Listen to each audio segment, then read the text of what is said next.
आज दिनांक 16 दिसंबर 2020, कार्यपत्रक नंबर 68, कक्षा 10, विषय हिंदी, और हमारा उप विषय है आज का व्याकरण का टॉपिक रस।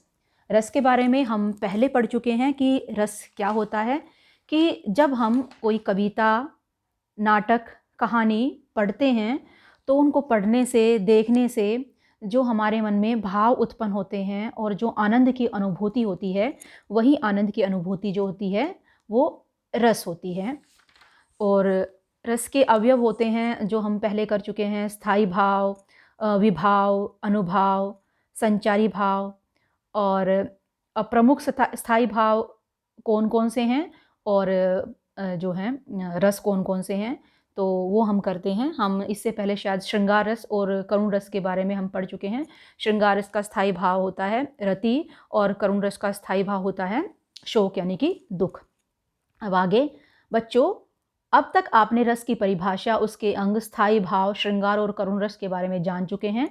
अब हम शेष रसों के बारे में संक्षिप्त जानकारी प्राप्त करते हैं और उसी आधार पर नीचे दिए गए प्रश्नों को हल करते हैं।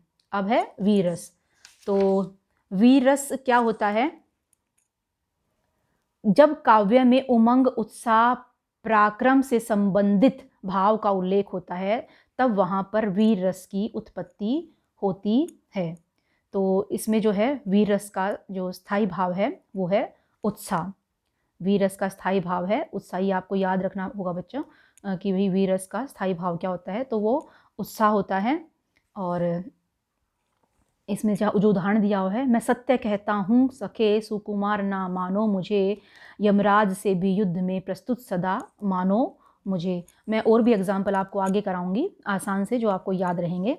तो ये है जैसे जिसको पढ़ने से हमारे अंदर उत्साह की भावना उत्पन्न हो। जैसे आपने झांसी की रानी कविता पढ़ी होगी, ये 6ठी क्लास में या 7वीं क्लास में है, कि जब उसको पढ़ते हैं तो एक जोश की उत्पत्ति होती है। जैसे बुंदेले हर बोलो के मुँह, हमने सुनी कहानी थी, खूब लड़ी मर्दानी, वो तो झांसी वाली रानी थी, चमक उठी सन 57 में, वो तलवार पुरानी थी। तो इस तरह से एक जोश, एक उत्साह की होती है, भाव पैदा होता है। तो वहाँ पर वीर रस होता है और इसका स्थायी भाव है उत्साह। दूसरा है हास्य रस। हास्य रस का स्थायी भाव होता है हंसी या हास। ठीक है, इसका स्थायी भाव होता है हंसी या हास। तो जब हास्य चेष्टाएं, विकृत रूप, वेशभूषा, आकार और वाणी देखकर हास नामक मनोभाव की पुष्टि हो, तो वहाँ पर हास्य रस होता है। तो यहाँ पर क्या दिया हुआ है: किसी वस्तु, व्यक्ति की घटनाओं, भावनाओं से संबंधित काव्य को पढ़ने से उत्पन्न रस को हास्य रस कहते हैं। और हास्य रस का स्थायी भाव होता है हंसी। यहाँ चंद्रबिंदु आएगा, तो इसका भी उदाहरण मैं आगे आपको बताऊंगी। अब आगे है रौद्र रस। अब रौद्र, इसको आप बहुत अच्छे से पहचान सकते हैं क्योंकि इसके ऊपर आपने पूरी कविता, पूरे पद पढ़े हैं। ये जो थे तुलसीदास के राम लक्ष्मण परशुराम संवाद, उस पूरी काव्य में जो है रौद्र रस है। क्योंकि परशुराम को जो है शिव का धनुष टूटने पर जो है बहुत गुस्सा आता है, बहुत क्रोध होता है। तो उस पूरी कविता में जो है रौद्र रस है और वहाँ रौद्र रस का स्थायी भाव होता है क्रोध। तो जिस काव्य रचना को पढ़कर या सुनकर हृदय में क्रोध के भाव उत्पन्न होते हैं, वहाँ पर रौद्र रस होता है। इस प्रकार की रचनाओं में उत्प्रेरण संबंधी विवरण होता है। रौद्र रस का स्थायी भाव क्रोध होता है। तो ये याद रखेंगे आप कि रौद्र रस का स्थायी भाव क्या है, क्रोध। जैसे हमने राम लक्ष्मण परशुराम संवाद में पढ़ा था कि रे नृप बालक, काल बस बोलत तो ही न संभार, धनु ही सम त्रिपुरारी, धनु विदित सकल संसार। तो वहाँ पर स्थायी भाव क्या था, क्रोध। और किसके मन में वो भाव पैदा हो रहा है? आश्रय कौन है वहाँ पे? परशुराम। और जो है आलंबन कौन है? शिव का धनुष है और लक्ष्मण भी है। और उद्दीपन यानी कि जो भाव को और अधिक तेज करते हैं वो शिव धनुष का अपमान, अपराधी, लक्ष्मण के बोल, तो ये सब वहाँ पर उद्दीपन का कार्य करते हैं। तो यहाँ पर उदाहरण दिया हुआ है: श्री कृष्ण के सुन वचन, अर्जुन क्रोध से जलने लगे, अपना शील सब शील अपना भूल कर करतल युगल मलने लगे। ठीक है, तो यहाँ पर है रौद्र रस, इसका स्थायी भाव होता है क्रोध। अगला है शांत रस। अब शांत रस क्या होता है बच्चों? कि जब चित्त शांत अवस्था में होता है, यानी कि चित्त जो है शांत हो जाता है, बिल्कुल जो है मन में शांति के भाव पैदा होते हैं, तो वहाँ पर शांत रस होता है। जैसे हम कहेंगे कि बसो मेरे नैनन में नंदलाल, मोर मुकुट मृक्रा करती कुंडल अरुण तिलक दिए भाल। तो हमें जब हमारे मन को, हमारा चित्त शांत हो जाता है तो वहाँ पर शांत रस होता है, और इसमें जो है इसका स्थायी भाव है निर्वेद। वह काव्य रचना जिसमें श्रोता के मन में निर्वेद के भाव उत्पन्न होते हैं। शांत रस का स्थायी भाव जो है निर्वेद होता है। निर्वेद का अर्थ होता है वेदना से रहित, यानी कि किसी भी पीड़ा, किसी भी दुख, किसी भी तकलीफ से रहित होना, यानी कि ना होना उसका। तो इसका उदाहरण है, मन रे तन कागज़ का पुतला, लगे बूंद विंसी, जाए क्षण में गर्भ क्या करें। कि भाई मन तो है कागज़ का पुतला है, और थोड़ी सी बूंद अगर लगती है उसमें तो वो गल सकता है, तो उस पर गर्व क्या करना।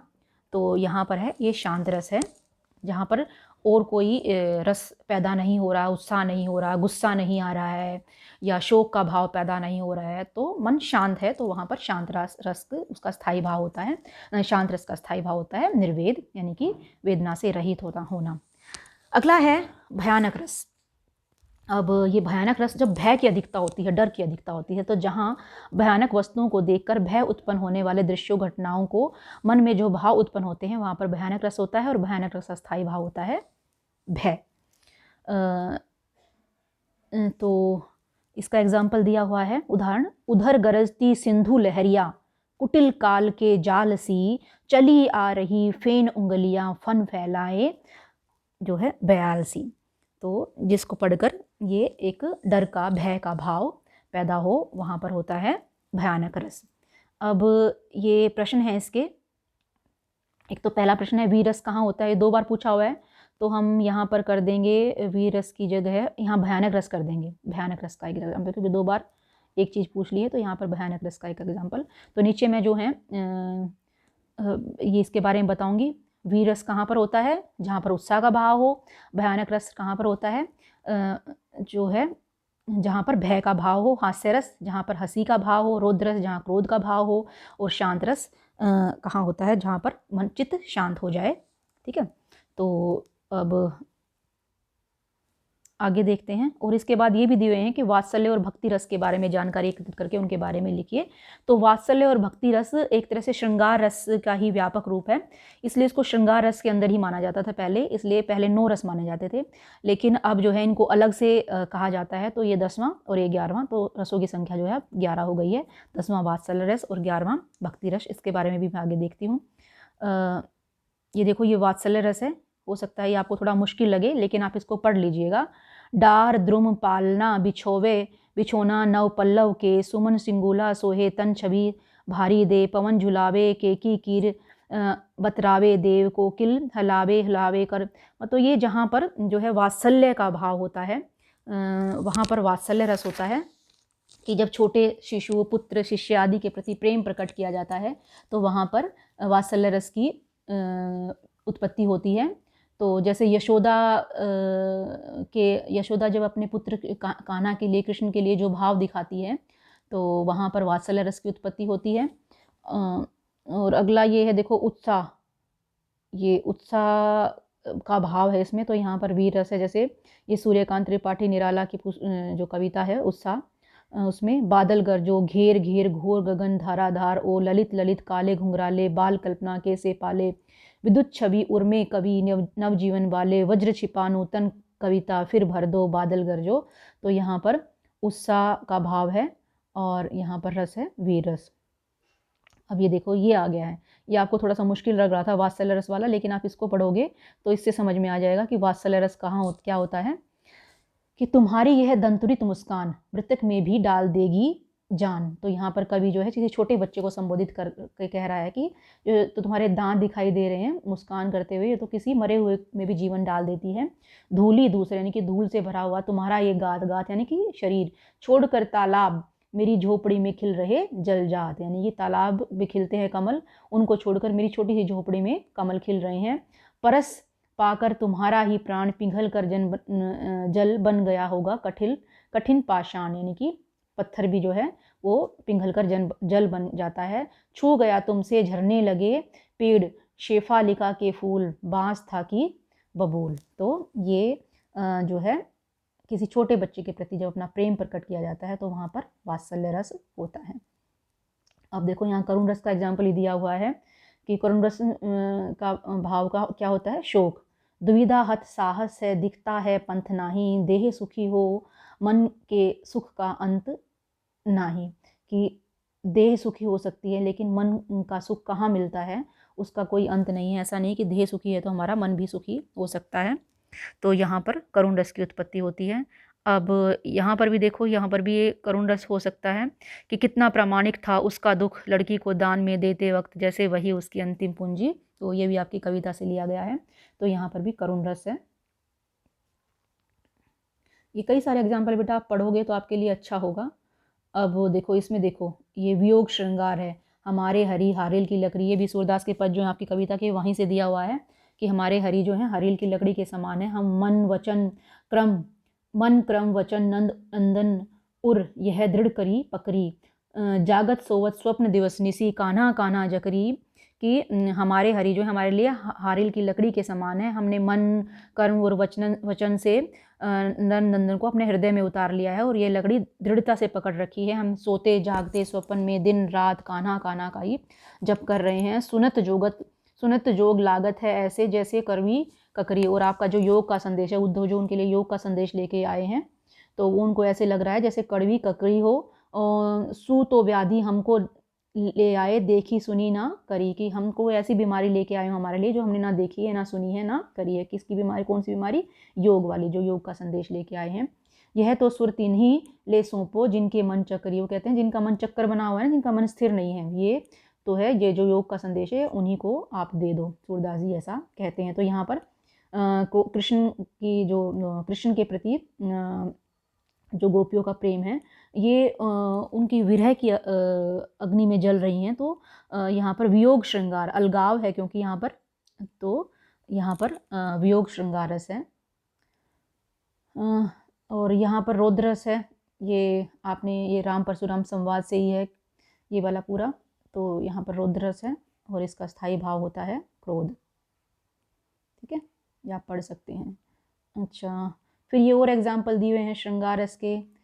श्रृंगार रस का स्थायी भाव रति और बतरस लालच लाल की मुरली धरी लुकाए, सोह करें बोहनी हंसे देन कहे नटी जाए। श्री कृष्ण के बारे में लिखा हुआ है। अच्छा, वियोग श्रृंगार के बारे में लिखा हुआ है। निसी दिन बरसत नयन हमारे, सदा रहित पावस ऋतु हम पे जब ते श्याम सिधारे। और देखो हास्य रस का ये एग्जाम्पल बहुत अच्छा है कि जहाँ पर स्थायी भाव क्या होता है, हंसी। तंबुरा ले मंच पर बैठे प्रेम प्रताप, साज मिले 15 मिनट घंटा भर आलाप।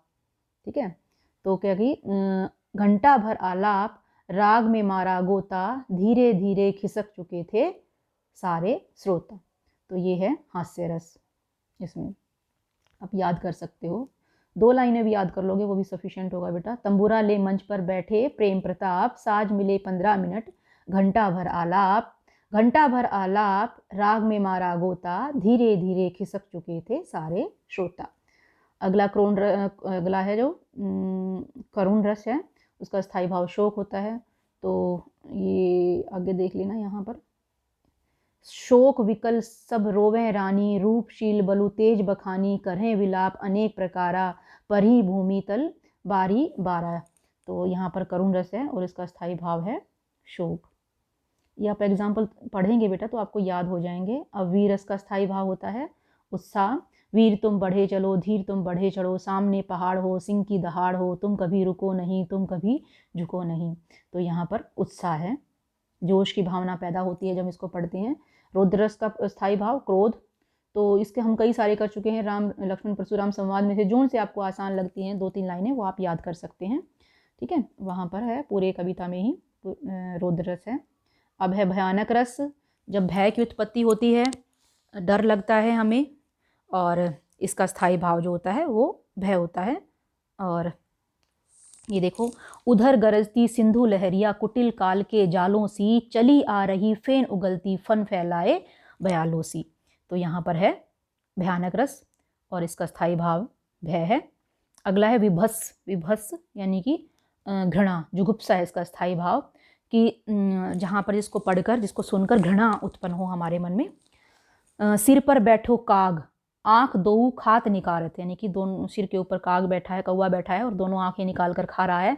खींचत जीबही सयार, अति ही आनंद उर्धारत, गींद जागी को खोदी खोदी के मांस उपारत, स्वान आंगुरिनी काटी काटी के खाद विदारत। तो ये जो है इसको देखकर जो है घृणा का भाव पैदा होता है, तो यहाँ पर विभत्स रस है।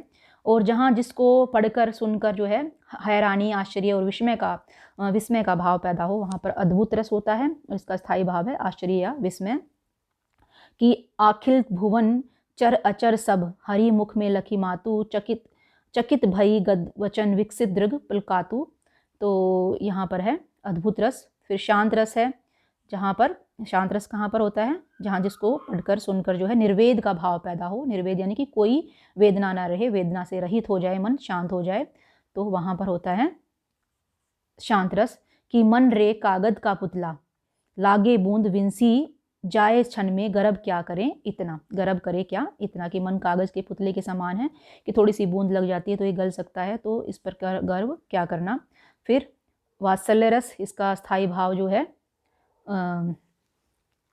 वात्सल्य रस है, और इसका स्थायी भाव होता है वात्सल्य ही, यानी कि बालक के प्रति प्रेम।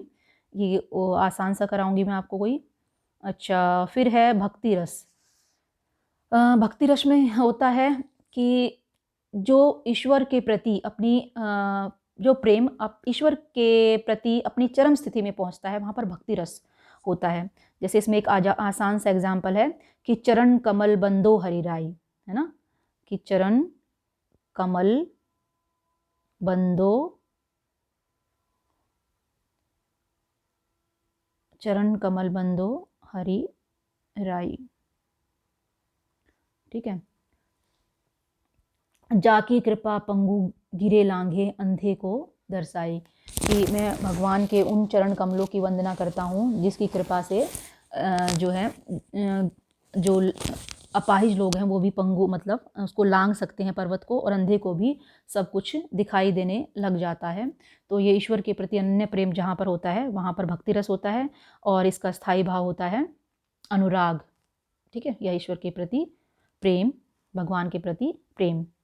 और ये आप पढ़ सकते हो कि श्रृंगार रस को जो है रसराज कहा जाता है, सभी रसों का राजा कहा जाता है। नाटक में 8 रस माने जाते हैं, भरतमुनि मुनि ने 8 रसों की रचना की थी, और इसको आप पढ़ सकते हो। अब आगे देखो, ये देखो, ये बिल्कुल आसान आसान एग्जाम्पल हैं आपको याद करने के लिए, थोड़ा थोड़ा भी याद करोगे आप। कि धरती की लाज रखने को धरती के धीर, समर विजय हेतु कसर उठाएं क्यों, हमें ललकार दुत्कार फुफकार कर, जीवित यहाँ ये अरिदल आए जाएं क्यों। ठीक है, यहाँ पर वीर रस है, ठीक है। आप इसको पढ़ लीजिए और ये याद कर लीजिए वीर रस, और इसका स्थायी भाव होता है उत्साह।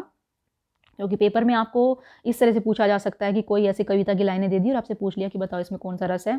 अगला है नाक तमंचे जैसी इसकी उसका नाम दुनाली, किसी किसी को भरी भरी सी किसी किसी को खाली। अब देखो नाक के ऊपर है तो ऊपर हास्य रस है ये, और इसका स्थायी भाव होता है हंसी। अगला है ये बिल्कुल आसानी से पहचान सकते हैं, रे निर्बालक काल बस बोलत तो ही न संभार, धनु ही सम त्रिपुरारी धनु विदित सकल संचार, रौद्र रस है और इसका स्थायी भाव है क्रोध। अगला है वह खून कहो किस मतलब का जिसमें उबास का नाम रही, वह खून कहो किस मतलब का आ सके जो देश के काम नहीं। तो यहाँ पर वीरस स्थायी भाव उत्साह या जोश। कहत नटत रिझत खिजत बिलत खिलत लजियात, भरे भवन में करत हैं नैन ही नैन से बात। तो ये यहाँ पर श्रृंगार रस है, स्थायी भाव जो है इसका रति। अगला है एक और अजगर ही लखी एक और मृगाए, एक और अजगर हैं एक और मृग हैं, विकल बटोही बीच में पया मूर्छा खाए, और जो है व्याकुल बटोही यानी कि यात्री बीच में ही मूर्छा खाकर गिर गया है। तो यहाँ पर भयानक रस है, और यहाँ पर स्थायी भाव है भय। एक मित्र बोले लाला तुम किस चक्की का आटा खाते हो, इतने महंगे राशन में भी तुम तोंद बढ़ाए जाते हो। तो पता लग गया आपको, हास्य रस है, स्थायी भाव होता है हंसी। पड़ी थी बिजली सी विकराल, लपटे थे घन में जैसे बाल, कौन छेड़े थे काले सांप, अब निपृति उठे अचानक कांप। यहाँ पर अद्भुत रस है, और अद्भुत रस का स्थायी भाव होता है विस्मय या हैरानी।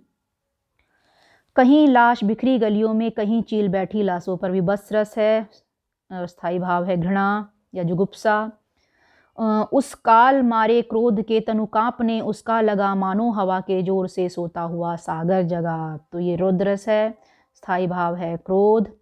श्री कृष्ण के वचन सुन वचन अर्जुन क्रोध से जलने लगे, सब शोक शोक अपना भूल कर करतल युगल मलने लगे। रौद्र रस, स्थाई भाव क्रोध। अगला है, एक पल मेरी प्रिया के दृग पलक थे, उठे ऊपर सहज नीचे गिरे, चपलता ने इस विकल्पित पुलक से दृढ़ किया मानो प्रणय संबंध था। श्रृंगार रस, स्थाई भाव रति। अगला है, उपयुक्त उस खल को न यद्यपि मृत्यु का भी दंड है, पर मृत्यु से बढ़कर न जग में दंड और प्रचंड है। अतएव कल उस नीच को रण मध्य जो मारूं मैं, तो सत्य कहता हूँ कभी शस्त्रार्थ के फिर धारूं मैं। तो जो है रौद्र रस भी हो सकता है यहाँ पर। रौद्र रस का स्थाई भाव है क्रोध, और यहाँ पर जो है वीर रस भी हो सकता है जिसका स्थाई भाव है उत्साह। ये दोनों में आ सकता है। अगला है, वह आता दो टूक कलेजे के करता पछताता, पथ पर आता पेट पीठ दोनों मिलकर एक, चल रहा लकुटिया टेक। भिंगा, ये किसी भिखारी का वर्णन कर रखा है। तो यानी कि वो इतना कमज़ोर है कि उसके पेट और पीठ आपस में मिल गई हैं। तो वहाँ पे करुण रस है, और करुण रस का स्थाई भाव होता है शोक, यानी कि दुख।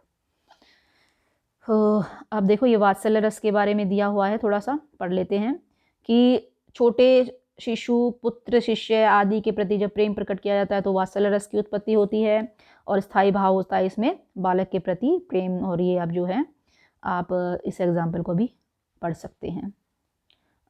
अब ये भक्ति रस के बारे में दिया हुआ है कि जैसा स्पष्ट किया गया है, भगवद विषय कृति ईश्वर के प्रति प्रेम भावना की व्युत्पत्ति भक्ति रस मानी जाती है। जो प्रेम ईश्वर के प्रति अपनी चरम स्थिति पर पहुंचता है उसे भक्ति रस कहा जाता है। जैसे चरण कमर बंदो हरिराई, जारी कृपा पंगु गिरी लांघे, अंधे को सब कुछ दर्शाई। तो स्थाई भाव होता है इसे भगवान के प्रति प्रेम। बस ये थी हमारी आज की वर्कशीट। और आज की वर्कशीट में दिया क्या हुआ था, क्वेश्चन आंसर दिए हुए थे ये वाले कि वीरस कहाँ पर होता है, जहाँ पर जो है जिसको पढ़ते सुनते हुए हमारे अंदर जो है उत्साह के भाव जोश के भाव पैदा होते हैं, वहाँ वीरस होता है। एग्जाम्पल आप मैंने जो अभी बहुत सारे कराए हैं उसमें से आप कर सकते हो। अच्छा, फिर उसके बाद भयानक रस कहाँ होता है। भयानक रस होता है कि जब आप कुछ ऐसा पढ़ते हो सुनते हो देखते हो जहाँ पर आपको भय लगे उसको करते हुए पढ़ते हुए सुनते हुए, तो वहाँ पर भयानक रस होता है। और हास्य रस जहाँ पर हंसी का भाव उत्पन्न होता है। रौद्र रस जहाँ पर गुस्सा आता है। शांत रस जहाँ पर आपका चित्त शांत हो जाता है। और एग्जाम्पल आप नीचे मैंने बहुत से कराए हैं, उनमें से कोई भी एग्जाम्पल कर सकते हो। तो ये था हमारा आज का विषय रस के बारे में। तो आशा करती हूँ आपको समझ में आया होगा। नहीं आया हो तो आप एक बार फिर से पूरी वर्कशीट को देख सकते हैं। धन्यवाद।